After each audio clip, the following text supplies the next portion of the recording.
Hi everyone, Monty here. Just bringing up an old debate which I'm sure we've all thought of recently, which is Stephen Moffat Dalek versus Russell T Davies Dalek. Now, I know we've all been through this before, but I just thought I'd give you my take on it. Basically, this is not the best design of Dalek we've ever seen. This is much better. Personally, give it a choice, I would much prefer this, but yeah, you take what you get. But basically, I'm going to weigh up the pros and cons of both of the recent designs, and I shall work backwards. Basically, the Stephen Moffat Dalek. Now, I like the idea of the paradigm. I like the idea of all these different sections of Daleks having different colours. I've always gone with this. Although personally, the blue, which is my personal favourite colour of the Daleks, I just thought blue would be a scientist Dalek. I always thought the 60s Daleks were more the science division, as they mentioned in the Davros Connections DVD. Was it that, or was it the Dalek tapes on Genesis? It was one of those where they said that basically the silver and blue were the more academically gifted, scientist Daleks. And so I always thought if they ever did an all blue Dalek, that would be a leader of the science division or whatever. But no, apparently these are the strategists, and the orange are the scientists. I don't see orange as a science colour personally, but regardless. But yeah, this design of Dalek, it's got its good points, it's got its bad points. I think the problem is it's designed to kind of fool the eye into its perspective shots. I always feel like it should be like that. It should be a sort of looking up at it design. So you've got the sort of thicker base, the longer skirt, and sort of squashed in shoulder section. Yeah, it kind of always looks like it's trying to encourage that look when it's straight on. Which doesn't work for me. I mean, I really, really hate the deep fender. It really doesn't look. It's not a natural progression. And also, you got your hunchback, which less said about better. But I'm gonna go into it anyway because it breaks up the line. It's up, it's look at that. You can't do a straight line up.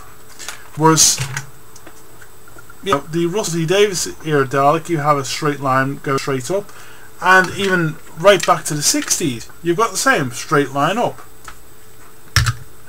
This just makes it look like it's leaning forward, or basically just looks wrong. If you put that away, if I try and cover up there, it looks much better. That is my main problem with the design. I mean, there's a few problems with it, but there's things. I mean, I like the idea of like this hatch which have said weapons are going to come out. I mean, like for example, like there's the gun flips out, flips around into there like that. I like that idea. It's an interesting idea, but in execution, it doesn't quite work. I mean, for example, look at the City Daleks game on the BBC website. The Daleks Infinite don't have the hunchback quite as much, and they look a world better. It's worth playing that game just to see how these Daleks could have been improved. But now I'll move back in time to the Russell T Davies era Dalek. Now we've been told, according to the Brilliant Book and a few other sources, that these are going to stay on as the rank and file Dalek, and the Moffat era Daleks are going to be the officer class.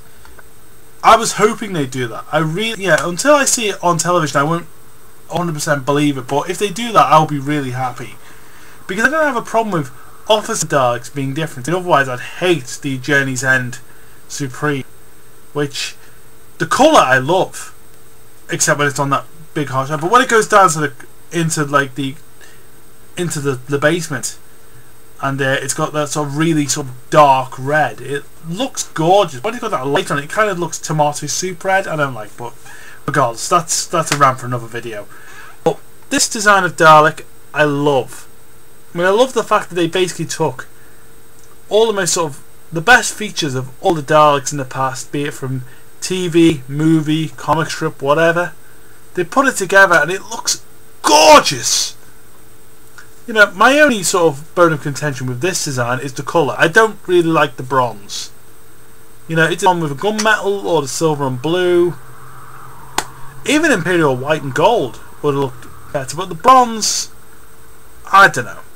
I like bronze, but it doesn't work for a Dalek for me. It kind of looks, I mean, they were described as the Puff Daddy Daleks at first, when the design was first shown. I can see where they're coming from. It doesn't quite work as a colour scheme for me, but the design itself is spot on. This is a great design for the 21st century. But if I had to pick, what would I like the next Dalek story? What would I like the Daleks to look like? It would be this classic 60s silver and blue. Never bettered in my mind. Never bettered. I mean, this looks like a scientific device. This looks like something that could be a life support machine, which is what the Daleks are basically. The Dalek machine is a life support system. I mean, the Russell T Davies era design as something that fought in the Time War, something that was built for combat. That works.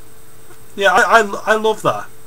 But then you've got this, which is the sort of, we're going to look all alien by having, we're not going to have rivets or anything because that looks like it's too earthly design. It's like, yeah, but you've got to think TV language, not what would aliens actually be like. You've got to kind of translate it. You've got to put it through a filter of what people expect to see for a futuristic machine. It's like, by that justification, you could say, well, when the Borg were redesigned in Star Trek First Contact, you'd say, oh well, they wouldn't have sort of armor plates or anything, they have spandex because spandex is the clothing of the future. No, not a good idea. No. I mean, it's one of those things. It's like Cybermen design. I mean, I think the way 60s Cybermen looked, they looked in a way more futuristic than the sort of more modern sort of stompy machine thing. Plus, they look more like they can't look futuristic, but they look more like a guy in a suit, which is more my idea. But I'll get into it in another video if this one is well received. Anyway, this has been my rant. Please let me know what you think. If you agree with me, fine. If you don't, fine. Just obviously be polite. Don't say, oh, you're wrong and you're stupid and various other offensive remarks, because that doesn't get us anywhere. Just say if you agree or not and give me a reason. I encourage this kind of thing, this discussion. I would rather have someone disagree with me and give me a decent reason why, a good argument for or against. Yeah, that's all I ask for. Makes sense, rather than just, you're wrong and also your mother's a homo or whatever you want to say. That just doesn't get anywhere. And it's just, if that's your argument, then it just shows how ignorant you can be. And hopefully the people who are watching this video aren't ignorant. Hopefully these people can say, well, I agree with you, but, or I don't agree and this is why. Let me know either way. See you around.